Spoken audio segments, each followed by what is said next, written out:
in goes the wind, in comes the rain. The rain then comes through the tree, through fall, hits the ground. Most of it stays within the first 15 inches. For every 3 inches of humus, we'll hold an inch of rain. Rarely do we get more than 5 inches in any one episode. Some of it stopped on the tree, let through. Some of it stopped within 15 inches of the surface. So in a sense, when you look at a forest, it's a lake. The tree is 98% water, 96% water. It holds water in its root zone. It holds water in its leaves. It's a lake of some depth, 12, 14 inches deep, that carpets the whole landscape. The forest is a lake. Only 60% of the trees sticking out of the ground. 40% of it's out of sight in the ground. That's a lake too. All these lakes have to be filled before water can move. Without the tree, that lake doesn't exist. And the soil has a capacity for water, which is that each particle of soil is coated by a film of water, adhering to it at 15 atmospheres on the surface of that particle, and it's still adhering, not moving, as it gets thicker, down to 4 atmospheres, after which gravity starts slowly to move it down. So the soil, the plant has to satisfy the moisture demand in the soil. When it's satisfied that, the soil is said to be at field capacity. You know, it's wet, but it won't let it go, and it holds it there. Well, trees can take that off. So again, for some distance, whatever distance of crumb soil is, you know, it can be 1 metre or 2 metres or 3 metres. Water just goes in and stops there. If you dig in a swale, you get water sort of field capacity. Go down, you know, if the swale's old, go down 15 feet or something if you can dig that far, and suddenly you come to dead dry soil. There's a boundary's almost, this very narrow boundary between totally wetted and dead dry.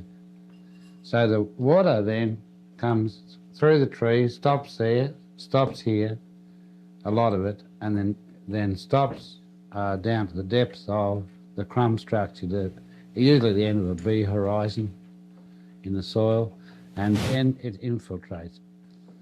The bit that infiltrates, at 1.6%, goes on down and forms your aquifers. And that's all you got. Meanwhile, the tree starts working on the stored water to get it back in the atmosphere. And it came in at H2O8 from the sea.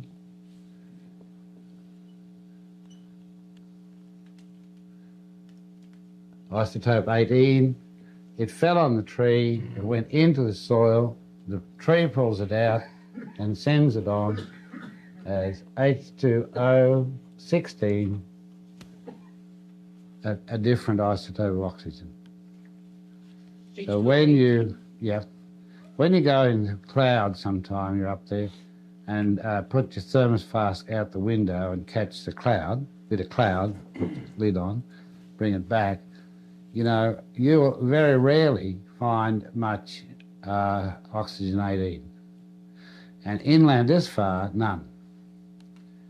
All the molecules and the oxygen evaporated from the sea has gone.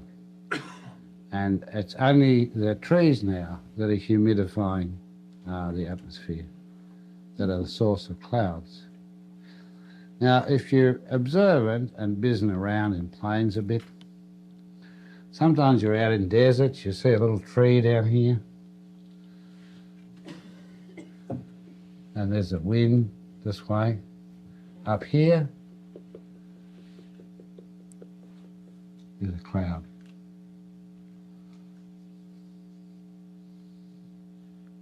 I've photographed it hundreds of times. one cloud, one tree, one tree, one cloud. If you leave a patch of trees, like people seem to do around here quite a lot, like that, you get a patch of cloud like that. If you get a line of trees, you get a line of cloud.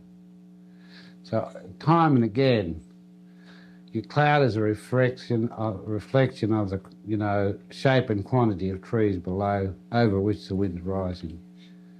And it's out front of the tree, downwind. If you see gliders, here's a cliff, here's a wind, hang gliders jumping out here, they stack out here like that, out there, because that's where your compression lines are. They can't get lift here, they can't get much lift here, but they get maximum lift out here. So it's like this. You know, you don't get the cloud over the tree. You get it where the air bumps up, about the same place as you would get a hang glider.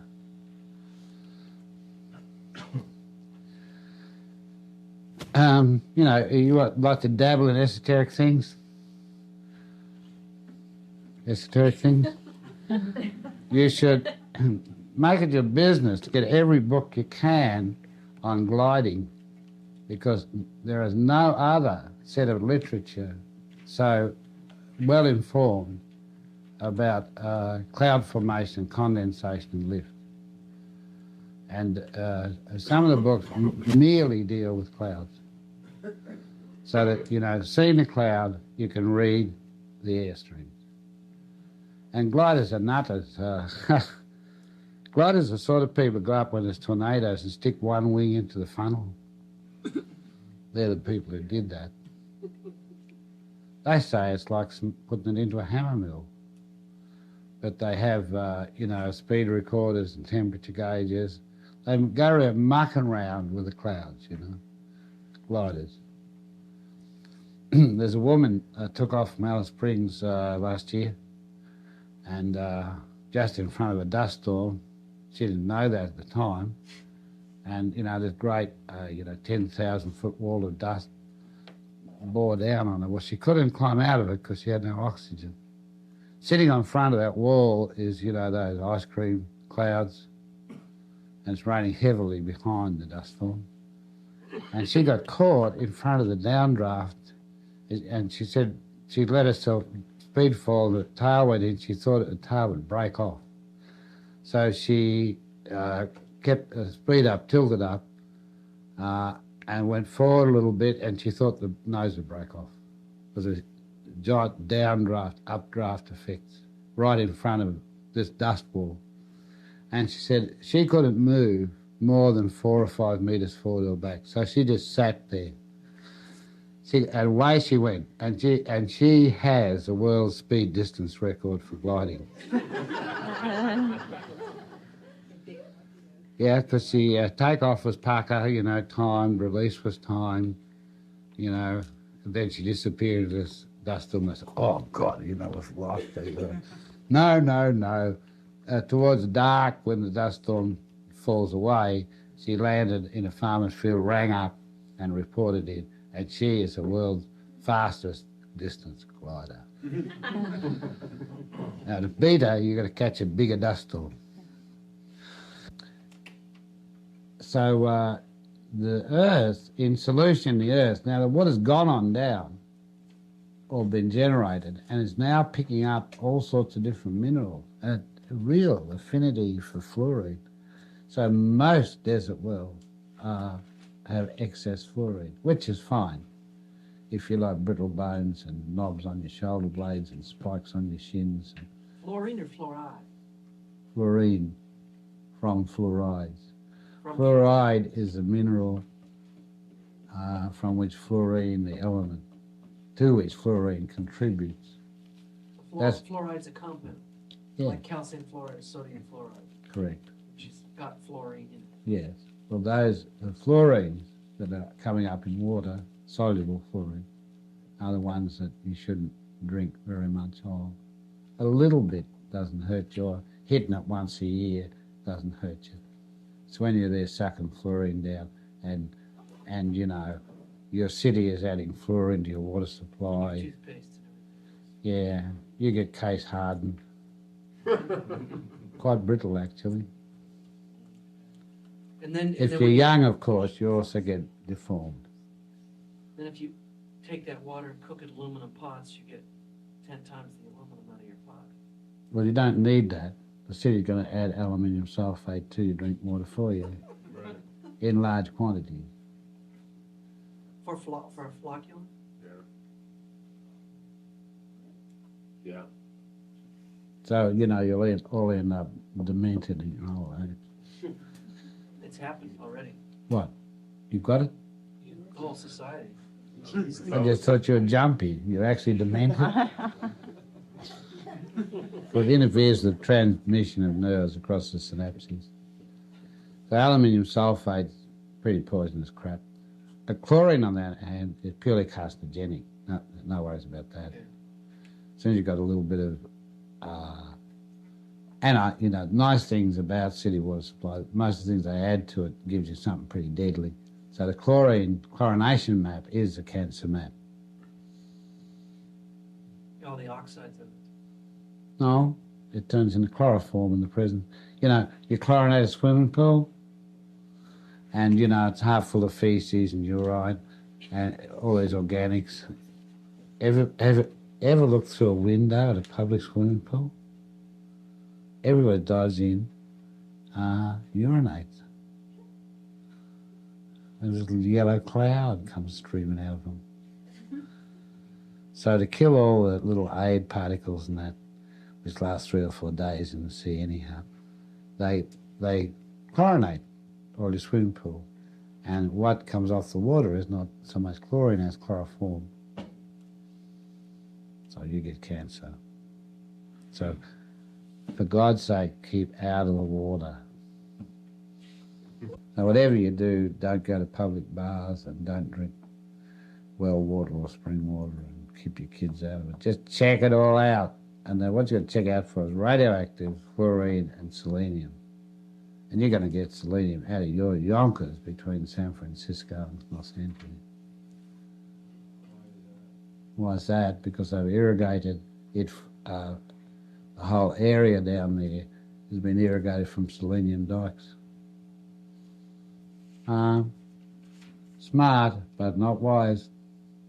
You can't take a shower in Los Angeles, and then an hour after you lick your skin, it burns. Your tongue will burn. How bad it is. Well, yes. There, to my knowledge, there is no locked gates around any city, and nobody chases you if you come out. The thing is that trees are probably responsible for about 4/5 of the total precipitation of rainfall. So, you know, let's say trees, we know, are responsible for 40% of the rain through straight lift of the airflow line. So that's the same old rain we get from hills. Trees are responsible for most of the nuclei upon which ice condenses inland. And trees are responsible for the rehumidification of air by the return of groundwaters to the airstream.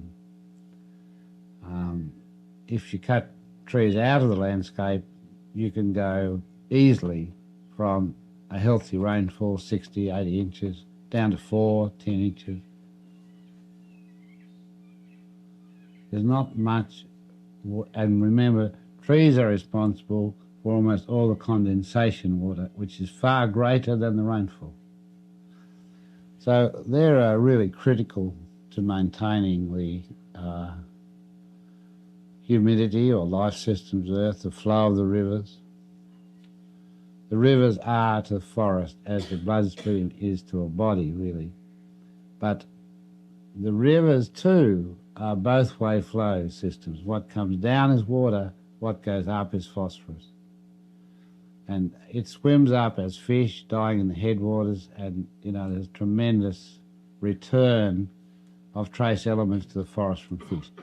The the only country I know of that's looked at that is Canada. And when they looked at the amount of energy they got from their hydroelectric dams as against the amount of energy they were losing in forest growth, they came out, they think, $600,000 million a year worse off by putting the dams in because of this huge flow of salmon back into the forest and the increased growth in the forests. So it's possible to impoverish headwater systems by, preventing free movement in the stream. So the nutrients from the fish droppings and the fish, how does that get brought into the forest to birds? They say within 3 days it can be as far as 80 miles away from the streams, the spawning beds. By birds? Imagine, probably hooked out by bears. They walk away a fair way too, and birds mainly. But they say you can see the effect of phosphates in the forest within 3 days of the fish coming up to spawn. In a sense, water is the most critical resource in the landscape or in any endeavour, really. It's a mineral. And it has no really fixed composition. But we demand certain quality of it for drinking, and that water we call potable water. That's the sort of term for that stuff you drink. Potable water. On a broad scale, two things have happened very rapidly to water. One is almost no city can guarantee the supply of potable water in any distribution system anymore. I don't think I know of one that can do that. So you have to, and many cities add as many as 46 things that you should call pollutants to your water supply. Yeah. Including nice things like chlorine and aluminium sulfate.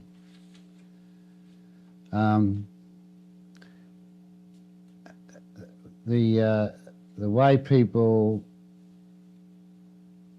get their water alters a lot culturally. You live in America, and Americans found water by drilling for oil.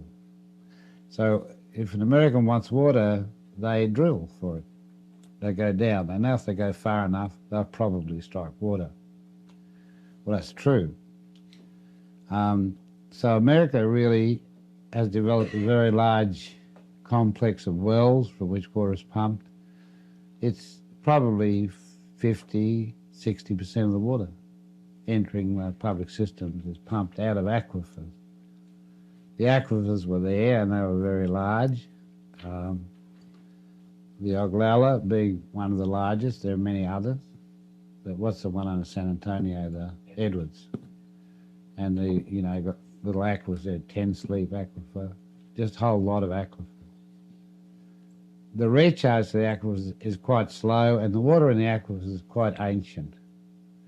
Most water issuing from springs or pumped from aquifers would have a typical age of 5,000 years. So 5,000 years ago, it got down there, and you're having it for breakfast. So in a sense, you're reaching a long way into the past to get your resources. Aquifer recharge is not only slow, but it actually, in many instances, our activities on the surface may be doing two things to it. One is we are polluting the aquifers by polluting the surface areas. Israel, for instance, really modern agriculture in Israel. So there's tremendous distribution of nitrates. They've gone into the aquifer. Once nitrates are below the root level in any system, they're not broken down in any way by anything. They're not converted into proteins. Nothing happens to them. They remain as nitrates. So most of the water below Israel now has very high nitrate readings. When that's consumed by people, you get nitrates, and when it gets to the stomach where there's food and bacteria, you get nitrosamines, and that's a carcinogen. In water too, nitrogen has bad effects. It causes overgrowth in streams and reservoirs, and that's called, what is it when a lake blocks out? Eutrophication. Thank you, I knew you knew that name. Yeah, eutrophication occurs when also other effects are at work, like clearing riverbanks so that the water gets very warm. There are forms of blue-green algae of very high toxicity form up, as they have in all the main rivers in Australia. And even if you take the algae out, that doesn't help, because it's the metabolic products of the algae which are so toxic. So nor man nor beast can partake of those waters. That is now a fairly general problem through rural areas because of overloading nitrates and phosphates into agriculture, leaching that to streams, then overgrowth of algae, clearing of the streams so that the water heats up and becomes anaerobic, anoxic. Then a production of blue-green algae with poisonous metabolites. We're doing fine.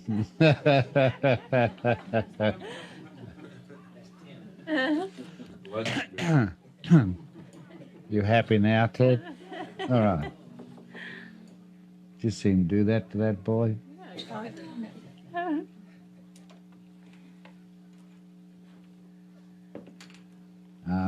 Right. There are these little problems. In Israel, the water table rises because in winter time there's excess input, rises up, nitrates come dangerously close to the surface, and then are pumped down over the dry periods of summer again. But they're there for probably hundreds of years to come.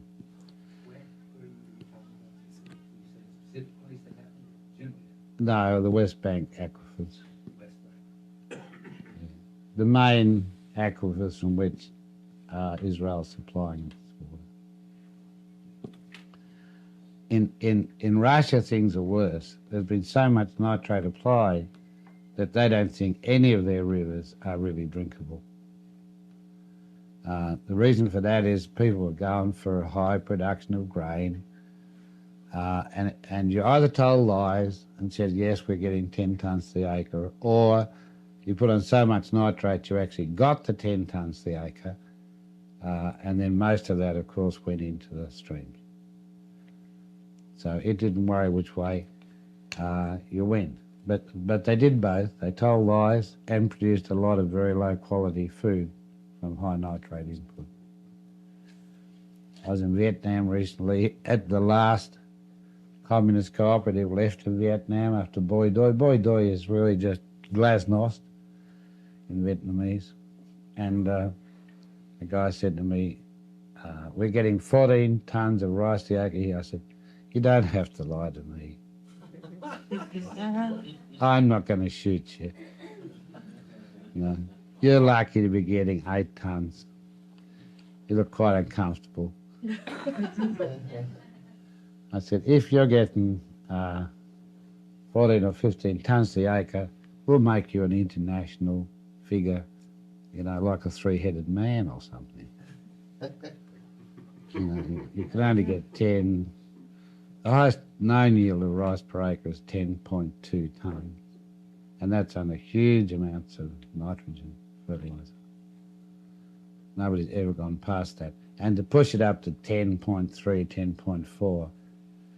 10.4, today it's true to say that for the increase in crop yield by the application of fertiliser in America is 2% maximum. But if you took just the phosphates put on United States agriculture and put it on African soils, which are phosphate efficient, you can double yield.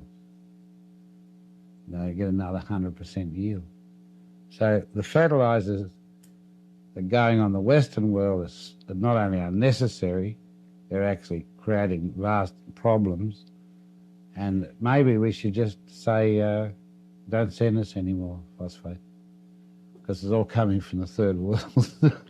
and put it on your own soil, because you need the food and it's not giving us any benefit. So you can literally put as much fertiliser on the field as you can and still let the plants grow, and you won't get the yields up another few percent. Most soils in America and the United States and Europe and Australia have just vast surpluses of superphosphate. In some areas of the wheat belt now, because of the annual applications of that material, we've probably got 100 years of phosphates in the soil, which is fine in one way. In another way, it's a problem in that where superphosphate's applied, the food produced only has half the zinc content of normal food and not fertilised. Now, zinc is to you a really important mineral. Without zinc, you can't digest food. You can't heal wounds. You can't develop sexually. At low zinc levels, you get eating disorders. What's a bulimia? What's the other one, the opposite of that? Anorexia nervosa. You get bad postnatal depressions with zinc deficiency, and bad premenstrual tension. So zinc is very important to us. Wound healing depends on zinc. Food digestion depends on zinc. A lot of our mood swings depend on zinc, having sufficient zinc. You need 25 milligrams a day. If you're eating the sort of food which you've got to eat from Walmart, you're getting about 8 milligrams a day.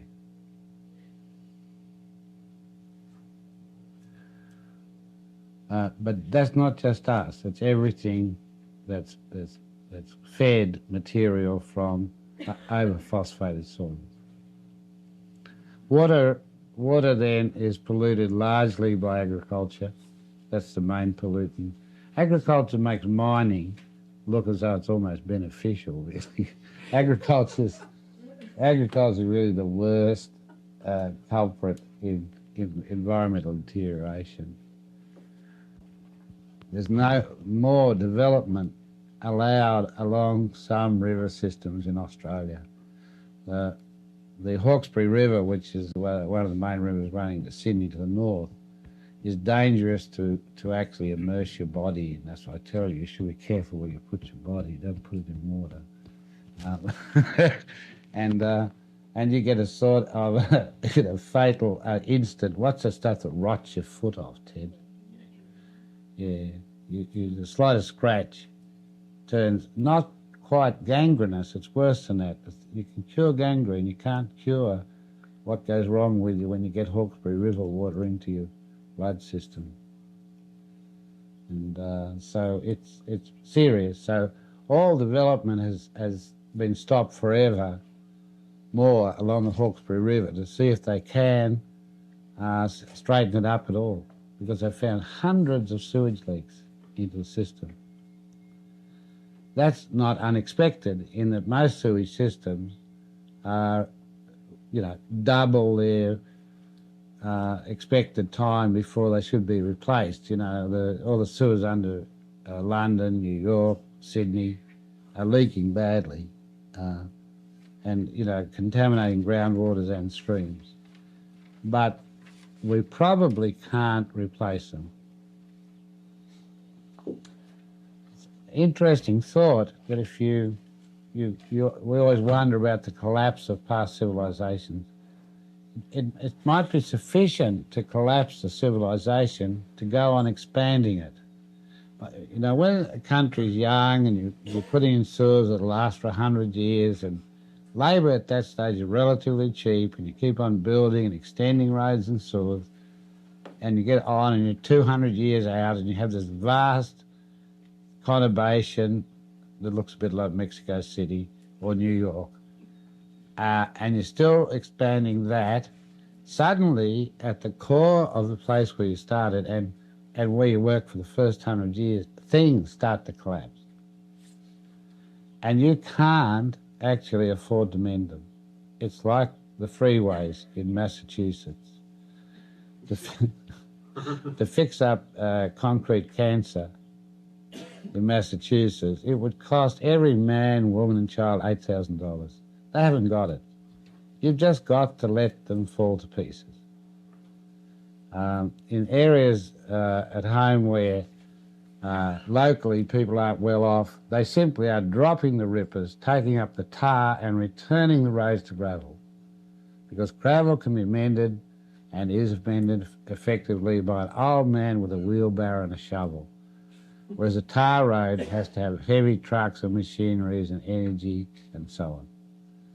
So, you know, here, because of the atomic power station in Somerville County, they can still afford to go on putting in more tar road or ripping it up and putting in new road.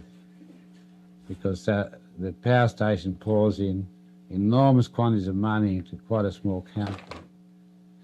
But when you come to the end of that, when you decommission that power station in 30 years' time, then can you maintain what you did later? This is the thing you've got to doubt. And here we return to that concept of resources, which you've got to get straight.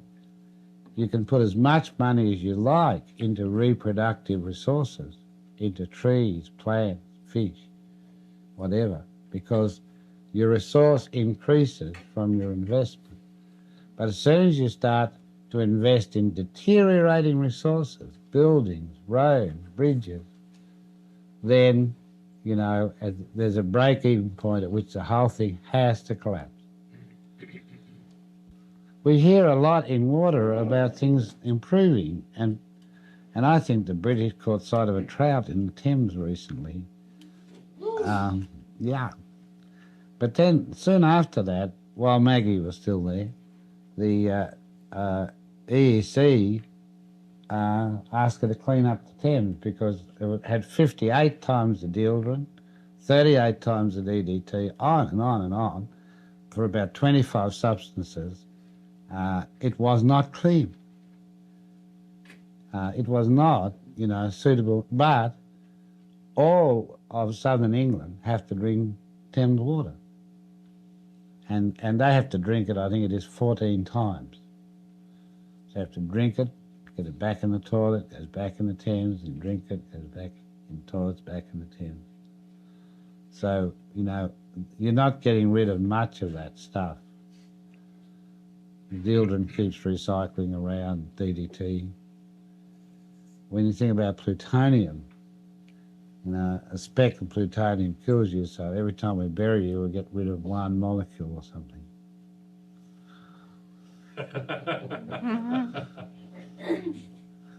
So that means you only need 4 pounds with loose in the whole world.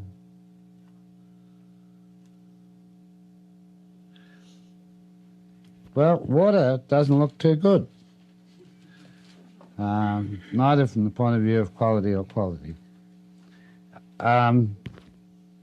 It's hard. There are different sorts of societies. If you have been established by the Spanish, then you're unlucky, because the Spanish insist on hydraulic tyranny. In Spain, for instance, the water is privately owned. And wherever they conquered and wherever they set up the water systems, water can be privately owned. So America largely has private ownership of water. And you can sell water rights separate from property rights. So if you have 500 acres and a water right for so many acre feet of water, you can sell the water right to somebody else and the property also. So you can move the water right up to the next farm, whatever you like.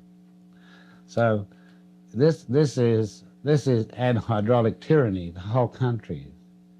And in the end, who owns the water owns America. I was watching a farmer near Tafira Alta play on his field in the Canary Islands, and he was doing it with his milk cow plough, with a wooden plough, and he was dropping his potatoes in as he went along. And I was sitting on the wall and talking to him, and I said, "That's a useful cow." He said, "Yes, it gives us our milk and our cheese, our butter. It ploughs our fields. It provides the fertilizers to grow our potatoes." He said, "I don't know what we would do without this cow." He didn't have an improved wooden plough either. It was an old model. So I said, "So you're doing okay?" He said, "No, not really." He said, "For this acre of potatoes, I can only make a small amount of money because I have to pay for the water to water the potatoes, and I'm only allowed a certain time on that water." So his water allowance, he said, is rather neatly arranged by the owner to give him just enough profit not to actually lose money on his potatoes, but no significant profit. So most of the potatoes, 80% he estimates of the potato money, goes for the water. So I said, "So who owns the water?" He said, "The conquistadores," which is what the Canary Islanders call the Spaniards. And you'll see signs up on the wall. Remember, the Spaniards got there in 1440 or something. It says, "Go home, Spaniard." They haven't given up. So I said, "Well, where do they get it from?" He said, "From the rain, I suppose." I said, "So who owns the clouds?" He said, he looked up and he said, "I know if he could, he would charge me for water too."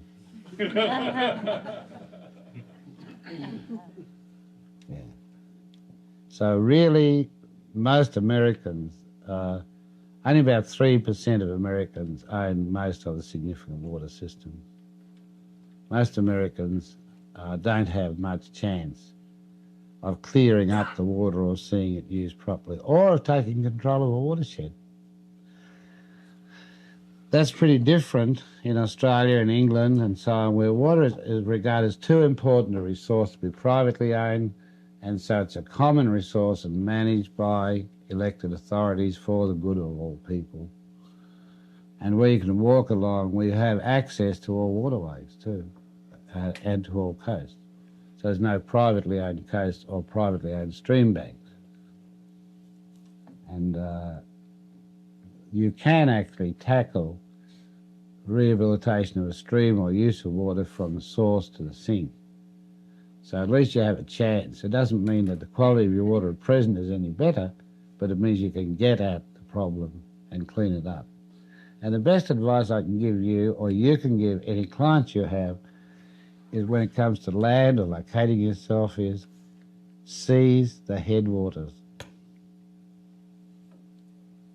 On this farm, all the water that flows through it, with a slight exception, comes from springs on the land. But there's one exception, so if it's outside the farm, you don't have control. But on this farm, it would be possible to take the sources, see how the water was there, keep good control of water quality, give a decent riparian buffer to all your streams so animals couldn't get in your streams, and send it out of here as clean as it came in, really.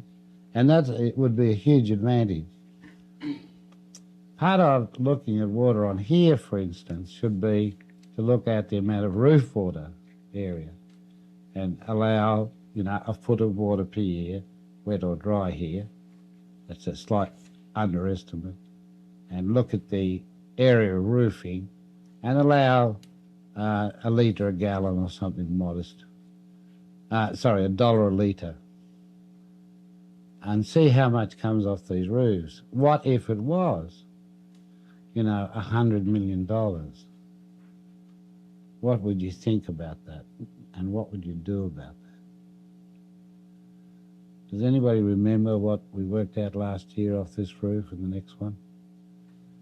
And Not in terms of volume, I think the in terms of final cash, figure was something like, for all the buildings that we looked at, something like $5 million.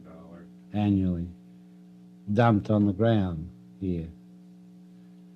Can you afford to dump clean water, potable water on the ground? Is that a sensible way to proceed anymore?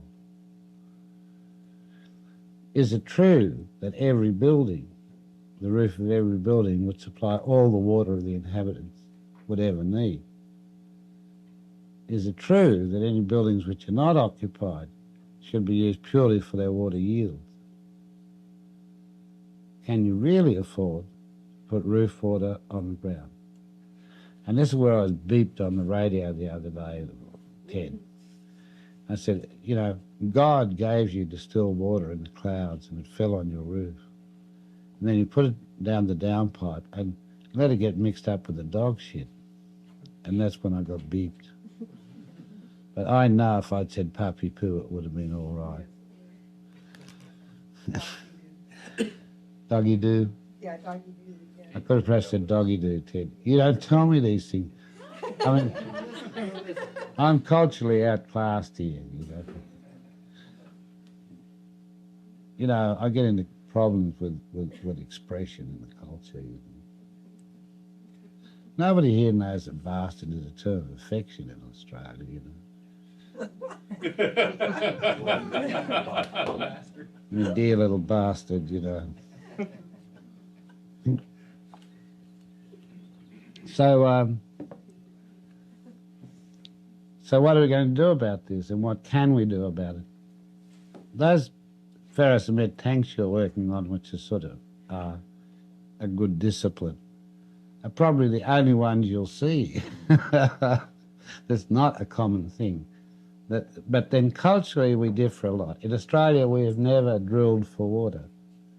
We always catch water on the surface, so every farm has, you know, a dozen decent small dams, and every house has as many tanks as it can afford. Ideally, it would like to have 30,000 gallons of water off its own roof. What So- are things made of? Whatever tanks are, steel, ferrocement, plastic, fiberglass, and probably other things, you know. Yeah. 44-gallon drums, old whiskey barrels. Yeah. But in modern times, mainly either fiberglass or ferrocement. But the old ones were all made of galvanised iron. And tank makers exist in every town. A town like Glen Rose would have a tank maker. And they'd be involved in supplying tanks to the houses of this area. And a town like San Antonio or something would have 20 tank makers. So, you know, it's a large industry. The largest tank you can have dropped off at home, put on site, will be about 12, 15,000 gallons. But you can order 20,000, 30,000 gallon tanks, and they're constructed on site, usually in about 3 days. So the culture has been, from my earliest memories, we have relied solely on roof water for our water in any house I have lived in. It's not true of the truly urban Australians, most Australians, but it's true of all the rural Australians. They rely on the roof catchment for all their water. What is true, however, that every city and every farm can supply its families' needs for water from its roofs. That is true. And that's the cheapest way to supply water. It's also become now, for all those municipalities with some progressiveness, the only way you're permitted to supply water. They will not any longer pipe water to your place. For any new and that's also true now of inner Sydney. In Australia. Yeah.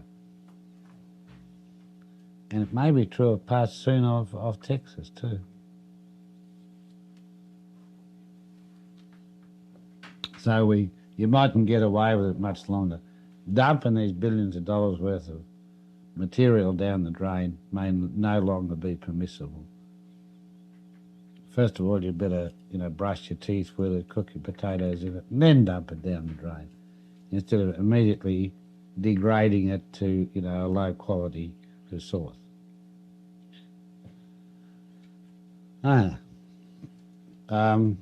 We'll be looking here on this property and elsewhere around these buildings for uses for water which has, relatively little contamination. And that's sewage water and grey water. It's a relatively small amount of contamination in total water. In both these cases, there are all sorts of alternatives to putting it in a sewer and running it into the sea. In some areas of rural Australia, you're required to have a 25-foot wide by 25-foot long pit with 18 inches of 3/4-inch gravel mulched over with straw. And you have to put all your black water and grey water in that and grow trees around it. So that's that. That finishes that. Or else you're required to have a septic tank which gives you an anaerobic ferment, then an aerobic stage, two-stage septic tank, and then put it through a seepage bed of however many metres long, roughly 60 feet long. So that's that. You don't see that either again. And that mainly is planted with trees. But more recently, they've been putting it in arbour systems, which are just half-round pipes in trenches. West Australia, these are starting to become compulsory, large diameter half-round pipe with a little barrier every 4 feet in it, in the bottom, otherwise quite open, and just filling back the soil. And this causes little ponds to form, these little cross things every 4 feet, little ponds form behind there, and you plant a tree at each pond. And you can grow about 60 or 80 trees just on your domestic water. And that's that. And these do not clog up with roots, nor do they cause any significant pollution of anything. So the city of Melbourne, which is 5.5 million people, has 7 acres of aerobic pond, about 24 acres of facultative pond, about 40 acres of aerobic ponds to finish the job, and then grows 1,500 acres of fodder. And it's done that for the last 35 years with no problems at all. So land disposal with no ill effects on the waterways or the sea is possible from millions of people in the city to every house. It is no problem. I don't see any particular benefit from using dry toilets because you release too much ammonia and CO2 to the air. And by disposing of liquids into growth systems, none of that aerial pollution occurs. There's kind of a dry toilet fetish running around. It has no advantage. And the other thing, the largest change in public health occurred when we invented the flush toilet. It's a thing that seems to have cut off most of our 86% of our transmissible diseases disappeared when we got the flush toilet working properly. So I think it's very beneficial to have flush toilets, and I think that water is very beneficial to plant systems. Anybody arguing with this? How many gallons should we flush each time? About 3, 2.5. You shouldn't flush it each time. So don't flush a serious affair. What prevents this too from it clogging up at the roots? I thought the roots would grow up underneath that. No, they don't. That's why they don't, apparently. It's a half In a tube. in a half tube. It's cut in half, and then the Yeah. sewage just flows on the surface of the ground. then? Yeah. And that doesn't clog up because trees put feeder roots in those little pools and they don't actually go into the air. So that pipe is exposed then? No, it's underground, a couple of feet. Yep. These pools form just by free flowing to the sewage? Yeah, little pools form across at those barriers. You can put bricks in there, satisfactory, every 4 feet. Just a minute.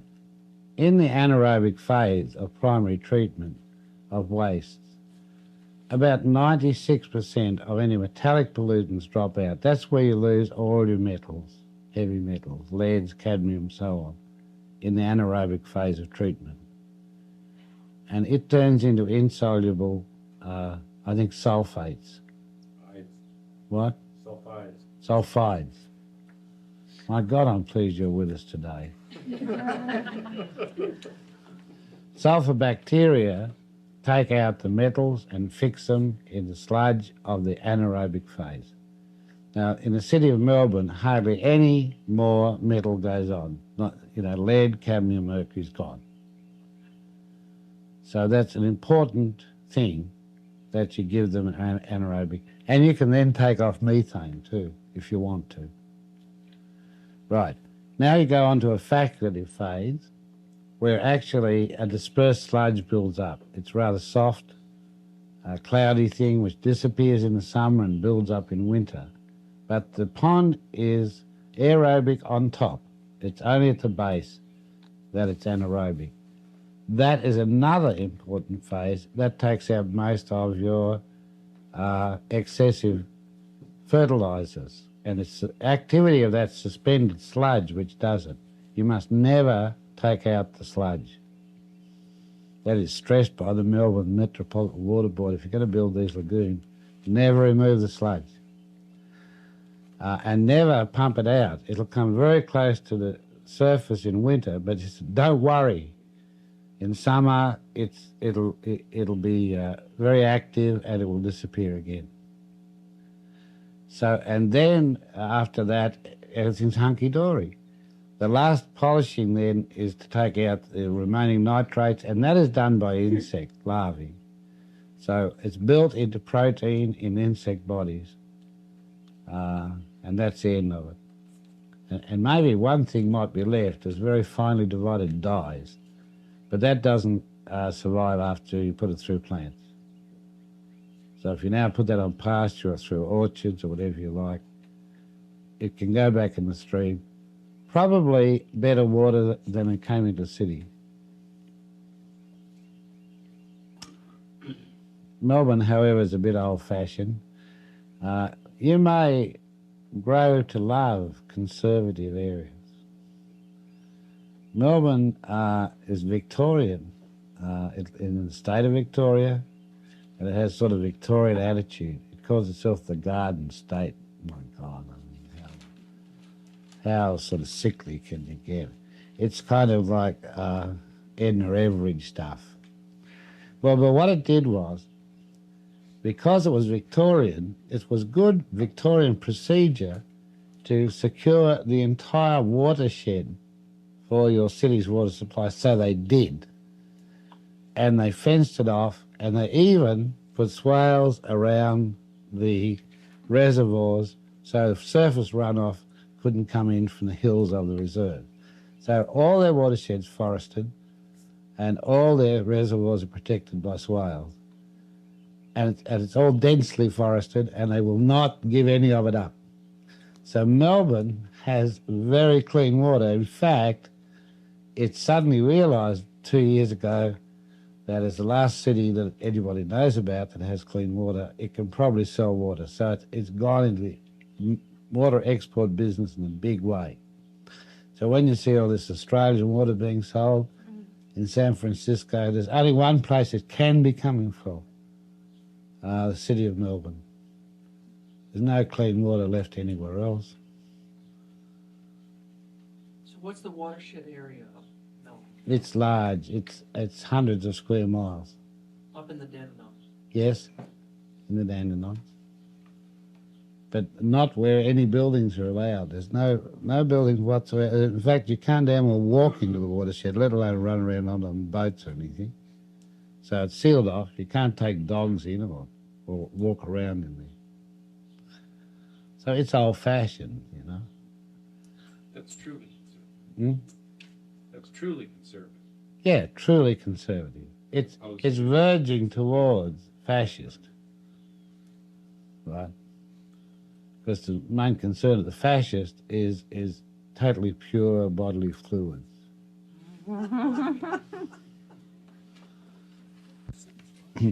The purification of waters is quite an interesting thing. It can range from the essentially simple.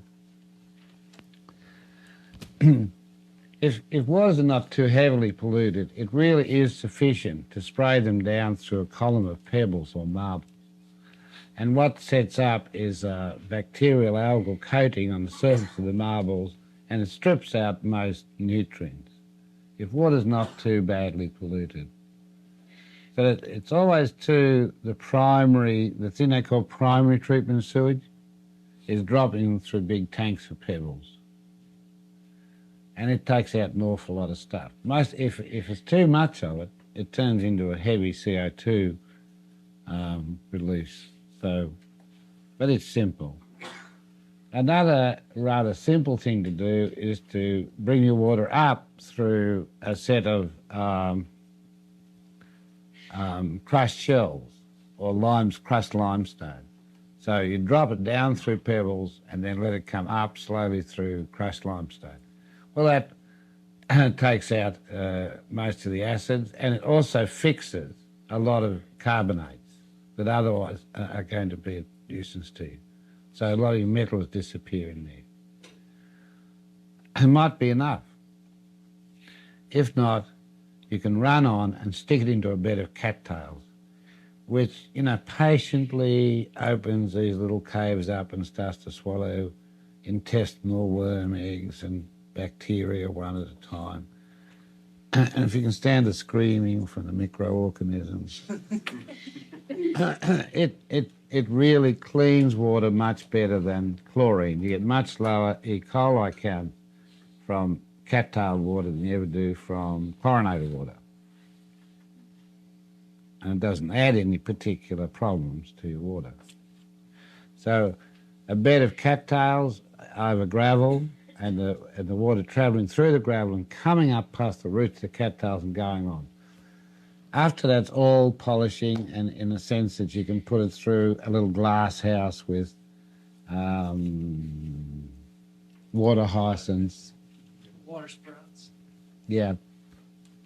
One thing you can grow in a little glass house is water chestnuts, because one water chestnut crushed will totally purify a litre of water from E. coli. Your roof runoff is not sufficiently polluted to bother to do anything with it except drink it. By the time your roof runoff's been in your tank half an hour, any minor fertiliser in, like sparrow shit, has been taken up and fixed on the walls of the tank, because the tank is always coated with algal, bacterial, velvety coat. No matter what your tank's made out of, that's your lining. What about the air pollution shit that comes down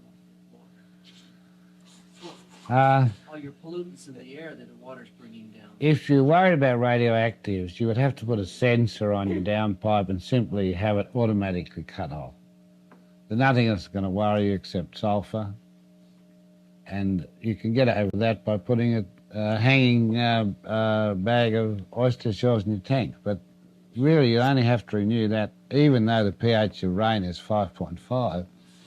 You only have to look at your oyster shell about every 3 years.